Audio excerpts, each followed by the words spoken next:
الحمد لله الذي خلق الإنس والجان والصلاة والسلام على النبي صاحب الأمن والأمان وعلى آله وصحبه ما دام الملوان أما بعد فأعوذ بالله من الشيطان الرجيم بسم الله الرحمن الرحيم إذ همت طائفتان منكم أن تفشلا والله وليهم وعلى الله فليتوكل المتوكلون صدق الله العظيم وصدق رسوله النبي الحبيب الأمين المكين الكريم ونحن على ذلك لمن الشاهدين والشاكرين والحمد لله رب العالمين. درود پاک انتہائی عقیدت و محبت و احترام کے ساتھ رسول ہاشمی وقار مدنی تاجدار دونوں عالم کے مالک و مختار گلشن ہستی کی اولی فضل بہار روحی فدا جناب محمد رسول اللہ صلی اللہ تعالی علیہ وآلہ وسلم کی بارگاہ بے کس پناہ ہمیں جھوم جھوم کر پڑھ لیجئے اللہم صلی علی سیدنا مولانا مأوانا منجانا محمد وعلى آلہ وأصحابہ وبارک وسلم صلاة وسلاما علیکہ یا سیدی یا رسول اللہ صلی اللہ تعالی علیکہ وعلا آلکہ وسلم.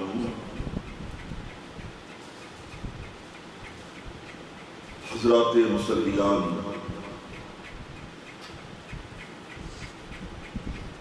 آپ کو معلوم ہوگا اسلامی سال کا مہینہ شوال المکرم کی 14 تاریخ کو جنگ احد ہوئی تھی، اور یہ جنگ احد میں 70 صحابہ کرام نے جام شہادت نوش فرمایا تھا. ان صحابہ کے اندر صحابہ کے مابین بالخصوص خصوصیت کے ساتھ حضرت امیر حمزہ رضی اللہ تعالیٰ عنہ، جو ہمارے اور آپ کے ساری کائنات کے آقا صلی اللہ تعالیٰ علیہ وآلہ وسلم کے انتہائی محبوب چچا تھے. محبوب چچا بھی تھے اور آپ کے رضاعی بھائی بھی تھے. حضرت صوبیہ یا صعیبہ کا دودھ آپ دونوں نوش فرمایا تھا، اور سرکار صلی اللہ علیہ وسلم آپ سے بے حد محبت کرتے تھے اور آپ بھی سرکار سے بے حد محبت فرماتے تھے. آپ کی شہادت عمل میں آئی. رسول کائنات صلی اللہ علیہ وسلم حضرت امیر حمزہ کی شہادت کے بعد شہادت پر بے حد رنجیدہ ہوئے. آپ کی آنکھوں سے آنسو کے قطرات جاری بن گئے، اور آپ کی عادت کریمہ رہی کہ ہر سال آپ میدان احد تشریف لے جاتے تھے، شعبہ احد کی قبروں پر، اور اپنے چچا کو خاص طور پر یاد فرماتے تھے. حضرت فاطمہ خزائیہ فرماتی ہیں، حضرت شاہ عبداللہ محدث دہلوی نے اپنی کتاب مدائن نبوہ میں لکھا ہے، حضرت فاطمہ خزائیہ ایک بار حضرت امیر حمزہ کی قبر انور سے گزر رہی تھی، ٹھہر گئی، اور آپ نے کہا السلام علیکہ یا عم رسول اللہ، یہ اللہ کے رسول کے چچا آپ پر سلام ہو. جناب فاطمہ فرماتی ہیں حضرت امیر حمزہ قبر سے آواز آئی وعلیکم السلام ورحمۃ اللہ وبرکاتہ. سبحان اللہ. حضرات، میں نے اسی مناسبت سے قرآن مقدس کی بڑی اہم آیت ہمیں ایک تاریخ یاد دلاتی ہے۔ آل عمران کی آیت ہے، ارشاد باری تعالیٰ ہے، بسم اللہ الرحمن الرحیم، اذ ہمت طائفتان منکم ان تفشلا، تم میں سے دو گروہ ایسے تھے جو نامردی کا ارادہ رکھتے تھے، واللہ ولیہم، اللہ انہیں سنبھالنے والا ہے، وعلی اللہ فلیتوکل المتوکلون، اللہ تبارک و تعالی تمہیں چاہیے کہ تم اللہ تبارک و تعالیٰ پر بھروسہ کرو، بلکہ بھروسہ کرنے والے ہی اللہ تعالیٰ پر بھروسہ کرتے ہیں۔ محترم، یہ آیت ایک عظیم تاریخ کی یاد دلاتی ہے، اور وہ تاریخ عبرتناک بھی ہے، درس آمیز بھی ہے، سبق خیز بھی ہے، اور رسول کائنات صلی اللہ علیہ وسلم کی حیات طیبہ کی ایک عظیم یادگار کی۔ میں اس سے پہلے جلدی سے حضرت امیر حمزہ رضی اللہ تعالیٰ عنہ کی شان میں جن اشعار میں نے کہے ہیں، پہلے آپ اسے سماعت فرما لیں، دعا کریں سرکار کے پیارے چچا ان اشعار کو قبول فرما لیں۔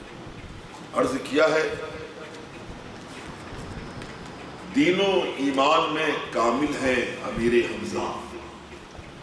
دین و ایمان میں کامل ہے امیر حمزہ، شیر حق ماحی باطل ہے امیر حمزہ، شیر حق ماحی باطل ہے امیر حمزہ، رو پڑے سرور دین ان کی شہادت کے وقت، رو پڑے سرور دین ان کی شہادت کے وقت، رحمت و فضل کے حامل ہیں امیر حمزہ، بدر میں سرور عالم نے دیا ان کو علم، بدر میں سرور عالم نے دیا ان کو علم، قاتل غالب فتح کے یوں دل ہے امیر حمزہ، غالب فتح کے یوں دل ہے امیر حمزہ، اور نور اسلام کے سانچے میں ڈھلی ان کی حیات، نور اسلام کے سانچے میں ڈھلی ان کی حیات، شرع زوبار کے عامل ہیں امیر حمزہ، شرع زوبار کے عامل ہیں امیر حمزہ، اور دیکھ کر ان کو حواس اپنا عدو کھو بیٹھے، دیکھ کر کس کی مجال تھی کوئی آپ کو شہید کر دیتا، وہ تو جناب وحشی نے تو دھوکے سے اور پیٹھ پیچھے سے وار کیا تھا، ورنہ ہزاروں وحشی وہاں آ جاتے، دیکھ کر ان کو حواس اپنا عدو کھو بیٹھے، ان جوان مرد میں شامل ہے امیر حمزہ، ان جوان مرد میں آپ دو دھائی تلوار چلاتے تھے، دو دھائی دائیں تلوار چلائی تو کشتوں کے کشتے لگا دیے کافی، بائیں چلائی تو کشتوں کے کشتے لگا، کبھی جناب ہندہ جناب علی نظرناک ہو گئی تھی اور بدلے پہ آ گئی تو ان کے باپ کو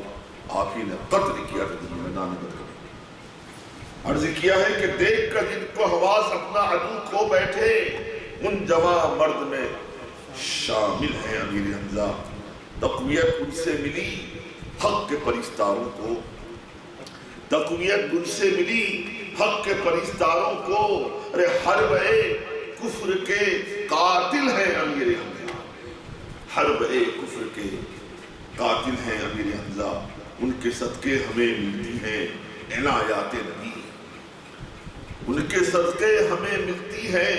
عنایات نبی، ارے بحر عالم کے ساحل ہے امیر حمزہ، بحر عالم کے ساحل ہے امیر حمزہ،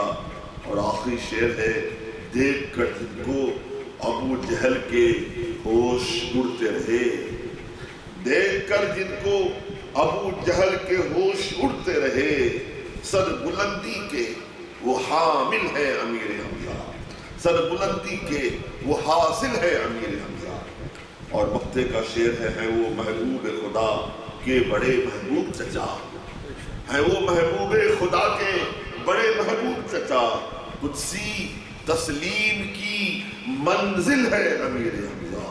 صلو علی الحبیب اللہم صلی علی سیدنا مولانا مأوانا ملجانا محمد وعلى آله وأصحابه وبارك وسلم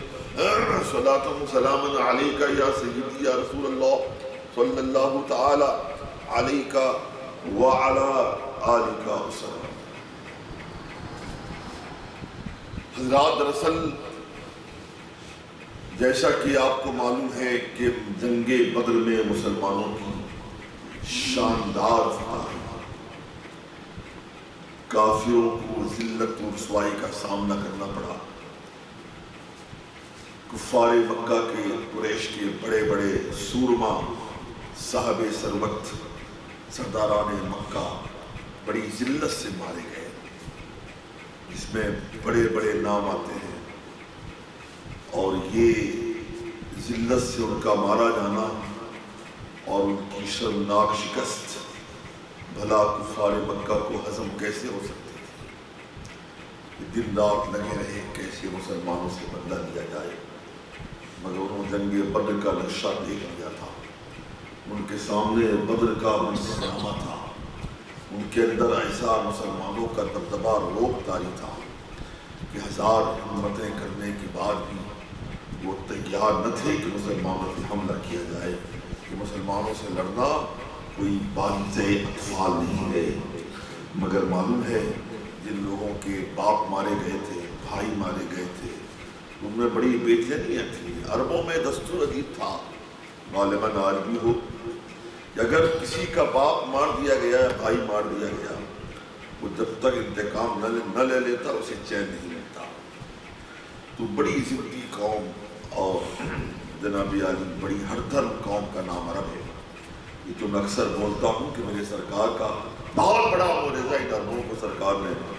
صحابی سرفراز بنا دیا. محترم، ایسی صورتحال میں ابو جہل کے بیٹے حضرت اکرمہ ہیں، وہ صحابی رسول ہیں. امیہ بن خلف کے بیٹے جناب صفوان ہیں.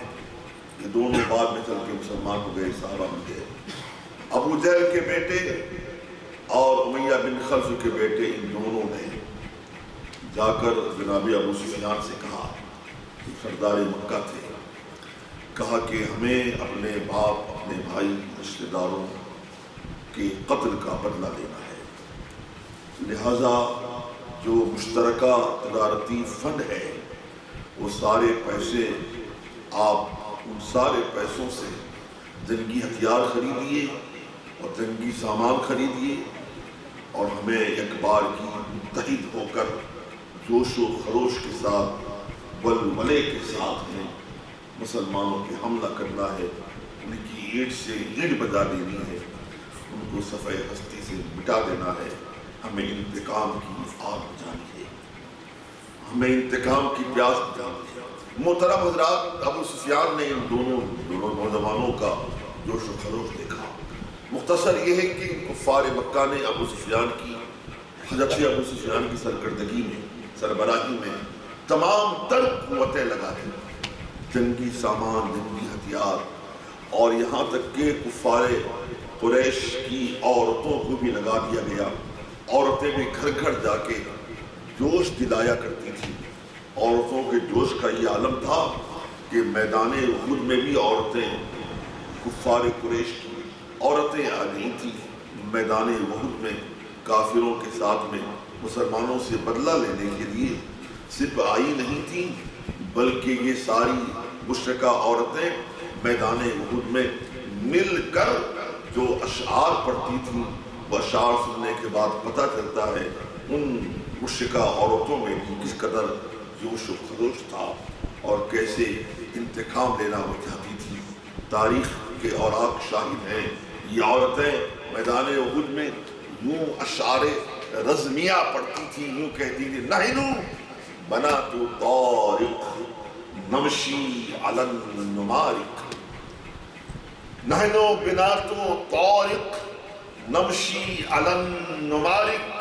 ان تقبلوا نعانق وَإِن تُدْبِرُوا نُفَارِقْ. عورتیں کہتی تھی، جانتے ہو مسلمانوں، ہم ایسی ویسی عورتیں نہیں ہیں، نحنو بنات طارق، ہم آسمان کے تاروں کی بیٹیاں ہیں. نمشی علی النمارق، ہم ہم ایسے ویسے فرش پہ نہیں چلتی، ہم قالین پہ چلنے والی عورتیں ہیں، ہم قالین پہ چلا کرتی ہیں۔ ان تقبلوا نعانک، اگر تم ہمارے مقابلے میں آؤ گے ہم تمہیں گلے لگا لیں گی، اگر تم ہم سے دور بھاگو گے ہم بھی تم سے دور بھاگ جائیں گی۔ عرض کرنا مجھے یہ ہے کہ بچوں میں جوش تو تھا ہی، نوجوانوں میں، بوڑھوں میں، عورتوں کے بھی جوش کا یہ عالم تھا، اور ایسے جا کا عالم میں معلوم ہے یہ عبداللہ ابن ابی رئیس المنافقین تھا، اس نے بھی جناب علی اس انداز سے سلوک کیا ہے جو وہ تاریخ کا بہت بڑا المیہ ہے۔ اس نے عین وقت جنگ میں اپنے 300 لوگوں کو لے کر جنگ احد سے بھاگ کھڑا ہوا، یہ کہتے ہوئے کہ ہم اس جنگ میں مسلمانوں کا ساتھ نہیں دیں گے، اس لیے کہ محمد صلی اللہ علیہ وسلم ہمارے مشورے پہ عمل نہیں کرتے ہیں۔ محترم، میدان جنگ میں ایک سپاہی کتنا قیمتی ہوتا ہے، ان سے پوچھو جو میدان جنگ کا نقشہ دیکھ چکے ہیں، ایک سپاہی بہت قیمتی ہوتا ہے، اور عین میدان جنگ میں 300 افراد کو لے کے چلے جانا محترم یہ بہت بڑا معاملہ تھا۔ اور صرف یہی نہیں، اسی ابن ابی کے حلیف یہود بھی تھے، وہ بھی کئی سو کی تعداد میں آ رہے تھے۔ تو مان جائیے میرے آقا صلی اللہ علیہ وسلم پر میرے سرکار نے ان لشکر کو آتے ہوئے دیکھا تو آپ نے پوچھا صحابہ کرام سے، یہ بتاؤ یہ گھوڑوں کی آواز آ رہی ہے، یہ فوجوں کی آواز آ رہی ہے، یہ کون سی فوجیں ہیں، کہاں سے آ رہی ہیں؟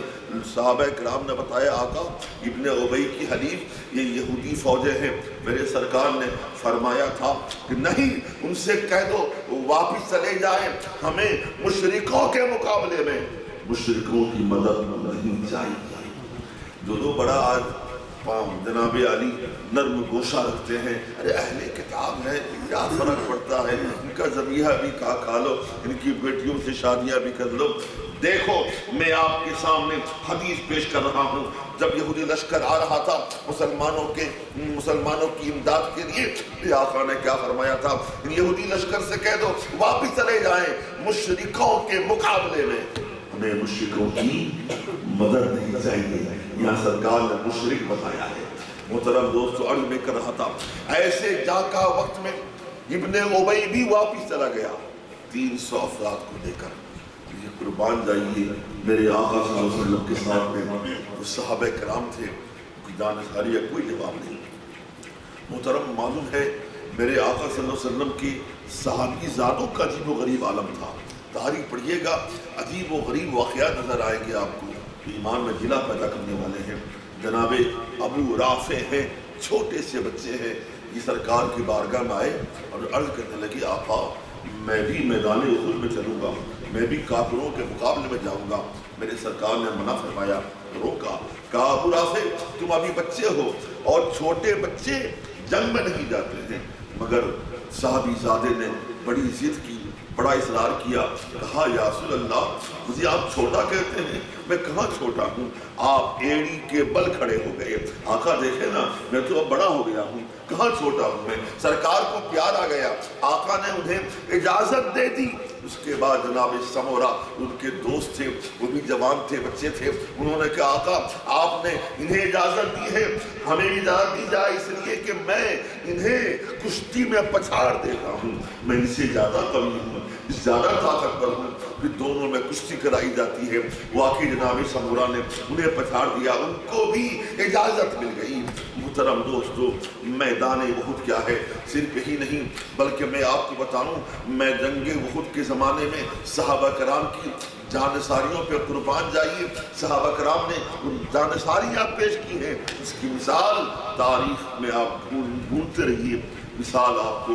مل ہی نہیں سکتی ہے۔ لیکن ہوا یوں، جناب مصعب بن عمیر نبی پاک صلی اللہ علیہ وسلم سے کچھ مشابہ تھے، وہ کافروں کے ہاتھ شہید کر دیے جاتے ہیں۔ چونکہ سرکار کے کچھ مشابہ تھے تو انہیں دیکھ کر معلوم ہے ابو سفیان نے اعلان کر دیا، کفار مکہ نے اعلان کر دیا میدان احد میں قد قتل محمد صلی اللہ علیہ وسلم کی سرکار شہید کر دیے گئے، اور شیطان نے بھی اس بات کو جناب علی پھیلا دی کہ محمد صلی اللہ علیہ وسلم قتل کر دیے گئے۔ محترم معلوم ہے ایسے موقع پر ظاہر سی بات ہے صحابہ کرام کے پاؤں اکھڑ گئے، صحابہ کرام تتر بتر ہو گئے، میدان چھوڑ کے جانے لگے، تو اللہ کے رسول نہ رہے ہم میدان جنگ میں کیسے رہیں گے؟ ایسے موقع پر فرمان جائیے مولا کائنات شیر خدا پر مولا کائنات فرماتے ہیں جب میں نے یہ آواز سنی اور یہ منظر دیکھا اور فتفری کا عالم دیکھا تو میں نے سوچا میرا نبی میدان سے بھاگ نہیں سکتا ہے، میرا نبی سوال نہیں پیدا ہوتا ہے سرکار میدان سے بھاگ جائیں، اور سرکار کہیں نظر نہیں آ رہے ہیں، دائیں دیکھا آپ نے، بائیں دیکھا، آگے دیکھا، پیچھے دیکھا، میدان کا جائزہ لیا، سرکار نظر نہیں آئے، پھر آپ کے دل نے فیصلہ کیا ہو نہ ہو میرے نبی آسمان پہ اٹھا لیے گئے ہیں یا بادلوں میں چلے گئے ہیں۔ اے نبی آپ سوچ ہی رہے تھے، کہا جب سرکار یہاں ہے ہی نہیں، آسمان پہ اٹھا لیے گئے، بادلوں میں چلے گئے، تو میں میدان جنگ میں تنہا ایسے تماشائی کیسے رہوں کہ مولا کائنات کی ذوالفقار ایسی چلتی ہے، تاریخ کے اور گواہ ہیں، آپ نے پشتوں کے پشتے لگا دیے تھے، ارے آپ نے ایسی بہادری کا مظاہرہ کیا ہے، معلوم ہے تبھی تو جناب جبریل امین نے فوراً آ کے فرمایا تھا اللہ کے رسول یہ علی کی آج بہادری پر سارے فرشتے رشک کر رہے ہیں اور انہیں ہدیہ تبریک پیش کر رہے ہیں۔ میرے سرکار نے خوش ہو کر فرمایا تھا بھلا میرا علی بہادر کیوں نہ ہو، انا من علی وعلی انا من علی وعلی منی، میں علی سے ہوں اور علی مجھ سے ہے۔ جناب جبرائیل نے خوش ہو کر کہا تھا کہ علی آپ سے ہیں، آپ علی سے ہو، وانا منکما، اور میں آپ دونوں سے ہوں۔ معلوم ہے تو میرے مولا کائنات نے سرکار صلی اللہ علیہ وسلم کو دیکھ لیا، فوراً دوڑے اور سرکار کی حفاظت میں آپ ایسے ڈٹ گئے، تاریخ کے گواہ ہیں، کفار مکہ نے بڑی تلواریں چلائیں، نیزے پھینکے، تیروں کا وار کیا، بڑے بڑے حملے کیے، سارے حملوں کو ذوالفقار حیدری نے بیکار کر دیا۔ میرے آقا صلی اللہ علیہ وسلم پر ذرہ برابر بھی گزند پہنچنے نہیں دیا۔ یہ مولا کائنات کی جانثاری بھی ہے اور آپ کی بہادری بھی ہے، آپ کی جمع مردی بھی ہے، آپ کی دلیری بھی ہے۔ تبھی تو میرے آقا نے فرمایا تھا یہ علی اسد اللہ غالب ہے، یہ اللہ کا غالب شیر ہے، اللہ کا فاتح شیر ہے، اللہ کا ایسا شیر جس میدان پہ جاتا ہے وہ غالب ہو جاتا ہے۔ محترم مگر ہوا یوں، ایک نابکار تھا جس نے میرے آقا صلی اللہ علیہ وسلم پر ایسا حملہ کیا، نبی پاک صلی اللہ علیہ وسلم کا ایک دانت مقدس دانت ٹوٹ کر زمین پہ گر گیا اور دانت سے خون کے فوارے جاری ہوئی۔ سیدہ فاطمہ فرماتی ہیں، آپ بھی وہاں موجود تھی، فرماتی ہیں اتنا خون جاری ہوا کہ خون بند ہوتا نہیں تھا، مولا کائنات پانی بھر بھر کے لا رہے ہیں، سیدہ فاطمہ اپنے ہاتھوں سے خون صاف کر رہی ہیں، مگر خون ہے کہ بند نہیں ہوتا۔ ایسے موقع پر جناب مالک بن سنان پہ قربان جائیے، حضرت مالک بن سنان نے دیکھا سرکار زندان مبارک سے خون کے فوارے جاری ہیں، آپ دوڑے بھی آتے ہیں، دیوانہ وار آتے ہیں، پروانہ وار آتے ہیں۔ آنے کے بعد کیا کیا معلوم ہے؟ میرے آقا صلی اللہ علیہ وسلم کے دندان مقدس سے نکلتے ہوئے خون کے ایک قطرے کو زمین پر گرنے نہیں دیا، سارے خون کے قطروں کو آپ نے جوس جوس کے دیا۔ ذرا ذہن قریب کریں، ایمان میں دلہ پیدا کریں، کون نہیں جانتا ہے خون بولو حرام ہے کہ نہیں حرام ہے؟ یہ ہم دم مسفوح کہتے ہیں نا اس کو، جو ہمارا خون ہے وہ بہتا ہوا خون ہے، بہتا ہوا خون دم مسفوح حرام ہوتا ہے۔ فقہ کے اندر لکھا ہوا ہے باضابطہ، احادیث بھی موجود ہے، قرآن کی آیت بھی موجود ہے کہ دم مسفوح بہتا ہوا خون حرام ہوتا ہے۔ جو مچھلی کے اندر خون ہے دم غیر مسفوح ہے وہ حلال ہے، وہ حرام نہیں ہے۔ دم مسفوح جاننے کا طریقہ یہ ہے بہتے ہوئے خون کا، خون کو دھوپ پہ رکھ دو تو اس کا رنگ کالا ہو جائے تو معلوم کر لینا یہ بہتا ہوا خون ہے۔ خون حرام ہے مگر جناب مالک بن سنان نے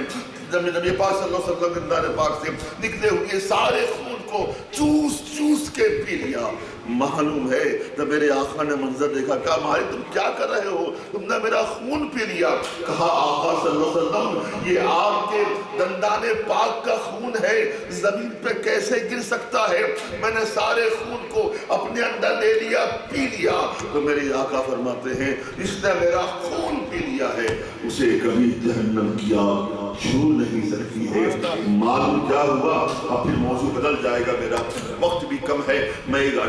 جملہ عرض کر دوں بڑا جملہ ایمان افروز بھی ہے، ایمان میں روشنی پیدا کرنے والا ہے۔ ارے میرے نبی کا خون بھی پاک ہے، اس پہ آپ حیرت نہ کریں، نبی کا خون ہی نہیں بلکہ نبی پاک صلی اللہ علیہ وسلم کا بول و براز بھی پاک ہے، آپ کا پیشاب شریف بھی پاک ہے، آپ کا پاخانہ شریف بھی پاک ہے۔ یہ میں نہیں بولتا، عقیدت کی بولی نہیں بول رہا، احادیث سے بول رہا ہوں۔ نبی پاک صلی اللہ علیہ وسلم کے پیشاب مقدس کے بارے میں، بول مبارک کے بارے میں بخاری شریف کی حدیث ہے،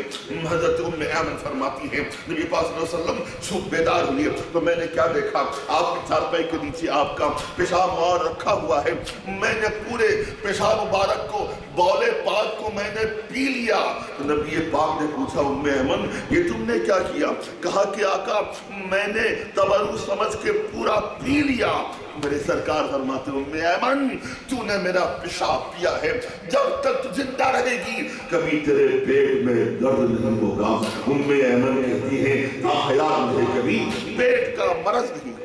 محترم دوستو معلوم کیا ہوا، ہم اس نبی کے امتی ہیں، اس نبی کا خون بھی پاک ہے، نبی کی منی بھی پاک ہے، نبی کا بول پاک بھی پاک ہے، نبی کا براز پاک بھی پاک ہے۔ حضرت انس فرماتے ہیں جہاں میرے آقا صلی اللہ علیہ وسلم رفع حاجت فرماتے تھے، اس کے بعد جب انس گئے تو کیا دیکھا، اس مقام سے مشک کی خوشبو آ رہی تھی اور آپ کا براز زمین پر رہتا نہیں تھا، زمین اپنے سینے کے اندر میں سمو لیا کرتی تھی۔ یہ میرے آقا صلی اللہ علیہ وسلم کی شان ہے۔ رہی بات پسینے مبارک کی، کیا وہ حدیث بھول گئے؟ میرے آقا صلی اللہ علیہ وسلم تشریف فرما ہے، گرمی کا موسم ہے، سرکار جسم پاک سے پسینے نکل رہے ہیں، یہ صحابیہ آتی ہیں عرض کرتی ہیں آقا میری بچی کی شادی ہونے والی ہے،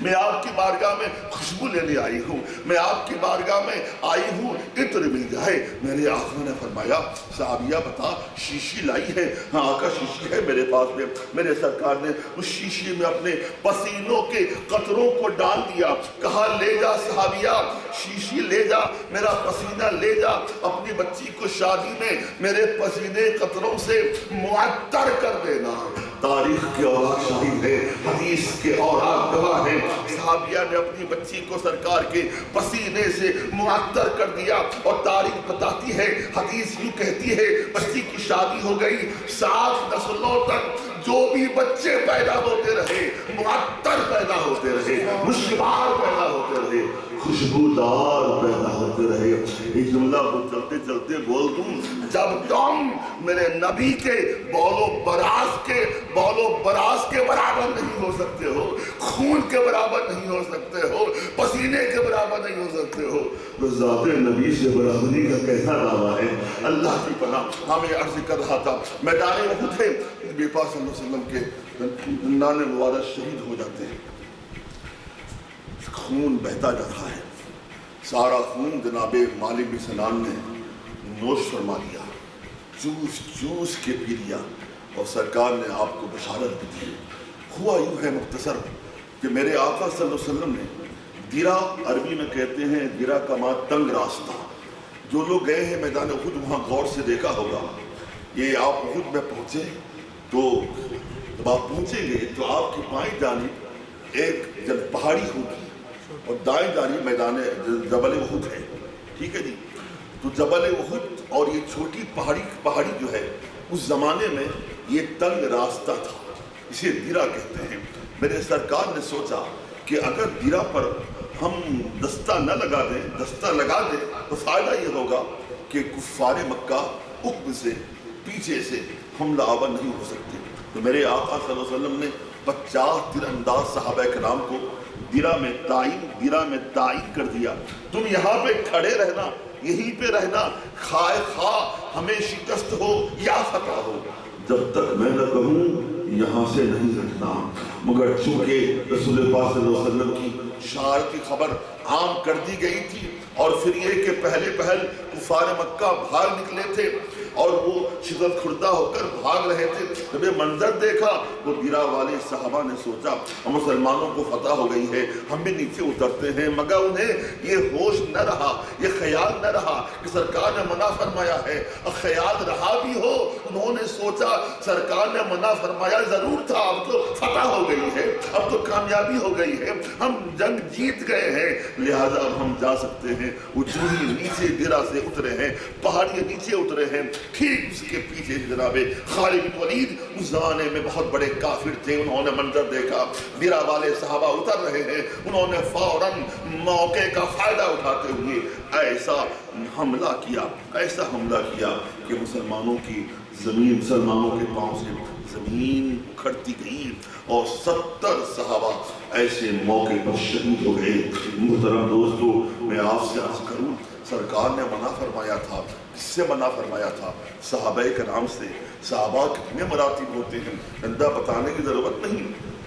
صحابہ نے ایسا نہیں ہے انہوں نے دانستہ سرکار کے خلاف حکم کام کیا ہو، حکم عدل کی ہو، ایسا کبھی نہیں۔ سرکار نے کہا تھا ہم جیتے یا ہارے تمہیں جگہ نہیں چھوڑنی ہے جب تک میں نہ بولوں۔ صحابہ کرام نے یوں سوچا اب تو فتح ہو گئی ہے، جنگ ختم ہو گئی ہے، لہذا وہ آ گئے۔ اس کے باوجود بھی چونکہ سرکار نے منع فرمایا تھا جب تک میں نہ کہوں گرا نہیں چھوڑنا، میرے خدا کو یہ گوارا نہ ہوا، جنگ کا پانسا پلٹ دیا گیا۔ اس کو مورخوں نے مسلمانوں کی شکست قرار دیا ہے، لیکن میں کہتا ہوں یہ شکست نہیں ہے، معاملہ بین رہا ہے۔ بہرحال میں عرض کرنا چاہتا ہوں تو صحابہ کرام نے آقا صلی اللہ علیہ وسلم کے ایک فرمان کو جانستہ نہیں بلکہ خط سمجھ کر فرمان پہ عمل نہ کیا تو محترم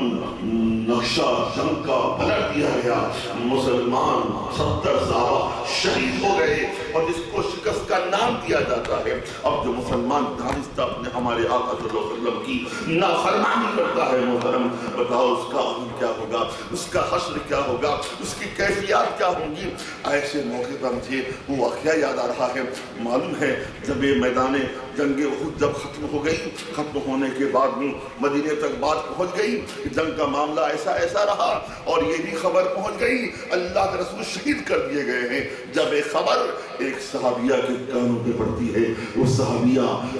فوراً اپنے گھر سے نکلتی ہیں، بڑی تیز رفتاری کے ساتھ میں میدان احد کو جا رہی ہیں۔ راستے میں